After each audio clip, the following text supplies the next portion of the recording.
picking pattern, a left flam, right, left, right, right, left, has kind of become known through drum corps and a lot of different people coining phrases. It's kind of been called a blushta lately.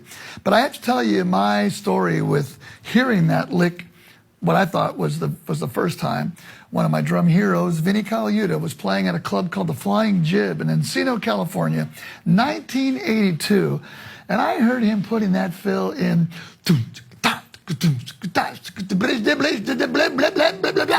And I thought, what is that sticking? And I never had the nerve. I didn't know him then. Now we're best pals. But I didn't have the nerve. I had just moved to L.A. I grew up in Detroit and went to college at North Texas State in Denton, Texas. Moved to L.A. specifically to hear Vinnie play Sunday, Monday, Tuesday nights at the Flying Jib in Encino. So I'm hearing that lick. I'm like, what is that? And I'm trying to figure it out. I couldn't figure it out for years, right? All of a sudden, I'm playing at the NAMM show, and I see Gary Novak, who's a fantastic drummer, played with Chick Corea, Alanis Morissette, anyway, lots of different gigs. And I hear him do it, and I say, hey, Gary, what was that lick you just did? That Vinnie Colaiuta thing, right? And he says, oh, yeah. And we didn't have a name for it. There was no blush to that, but he shows it to me. And he says, now make it really kind of wide. Make your flams really wide instead of... Make the flams really wide. Try accenting both of those lefts. And do it here. Kind of stretch it out, make it not sound so up and down perfect. And when you stretch it, blesh, take it, blesh, take it, blesh, take it, you make the flams really wide. So then put a bass drum in the middle.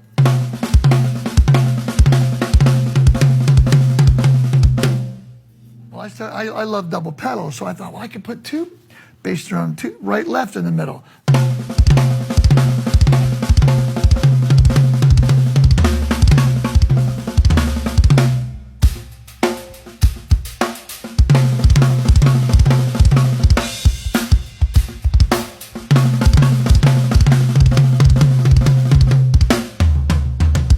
Put three in the middle.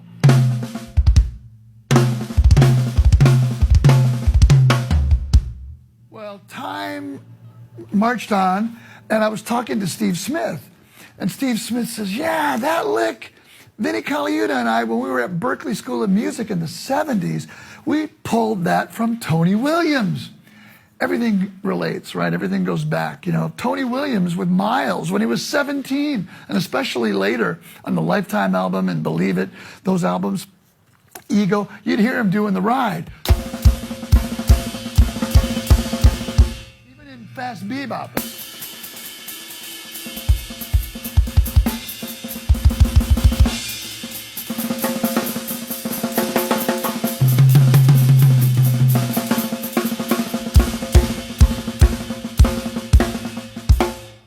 So that's the origin of that. And then, of course, drum lines, drum corps in America, they latch on to terms, you know, the herta, the blushta, the blushta, the blashta. They started calling it blushtas.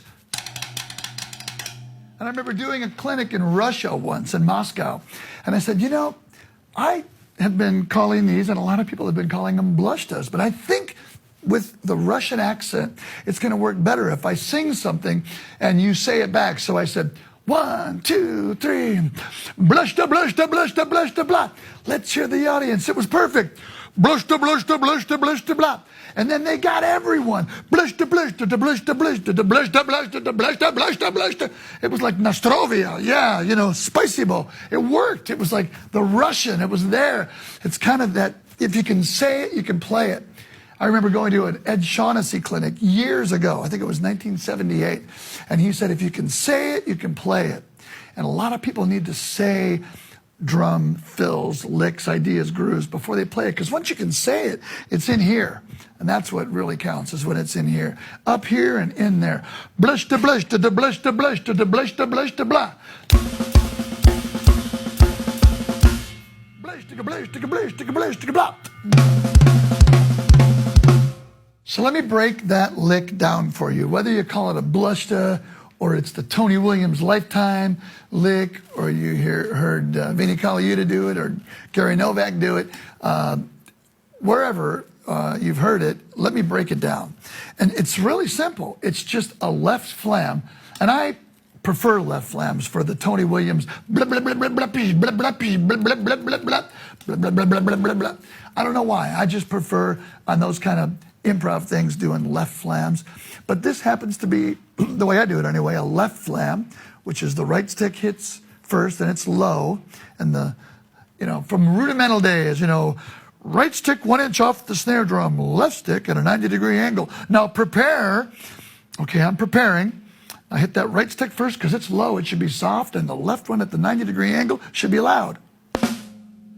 Well, after you do that, in rudimental drumming lessons, you are all of a sudden at the other flam if you're alternating, so the left stick's low, right stick's 90 degrees.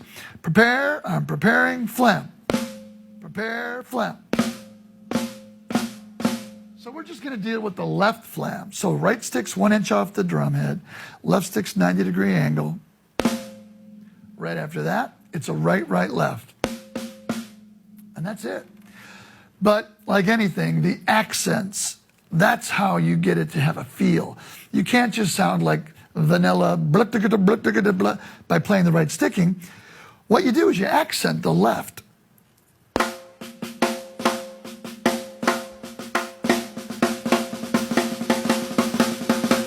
Put the left over here. And the more you stretch it out, kind of slop it up, give it that just organic, like Elvin Jones didn't play ting tick ta ting tick ta ta tick ta tick ta ting tick ta. He went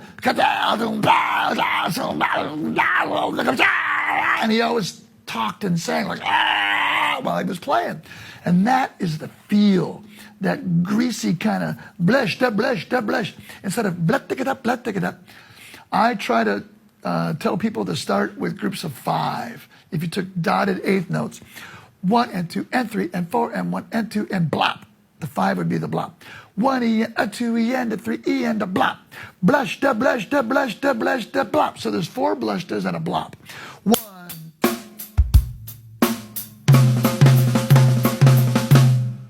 And you might put the kick drum under it. Not enough drummers when they fill all around the world. I, by the grace of God, get to tour all over the world, and I hear drummers playing fills, and the bass drum could be really enforcing the groove, but they're leaving it out. So I'll play that same fill without the bass drum, and I'll play it with the bass drum, and I think you'll dig the one with the bass drum more. Here's without.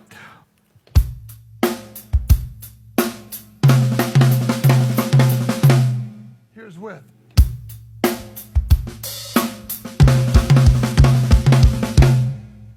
Keeps the audience going. You're at a big concert, Lollapalooza, wherever, the 18-inch subs, they're hitting you in the chest. And all of a sudden, when the drummer plays a fill, he stops playing the bass drum, and it goes to the higher speakers. It doesn't have that emphasis. So try playing your fills, especially this blushta, with a little groove reinforcement from the bass drum. I'll do it real slow.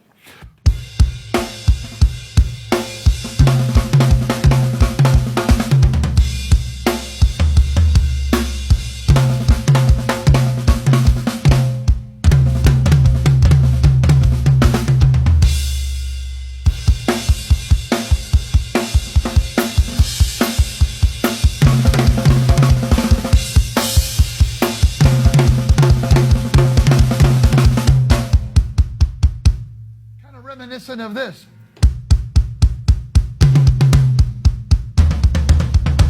Ringo's solo from Abbey Road, the end. So anyway, putting that bass drum under the blushta will really help to give it that reinforcement so the band can groove with it while you're playing this stretched out, slopped up, greasy fill. And that's my little shtick on the blushta from Abbotsville, Canada.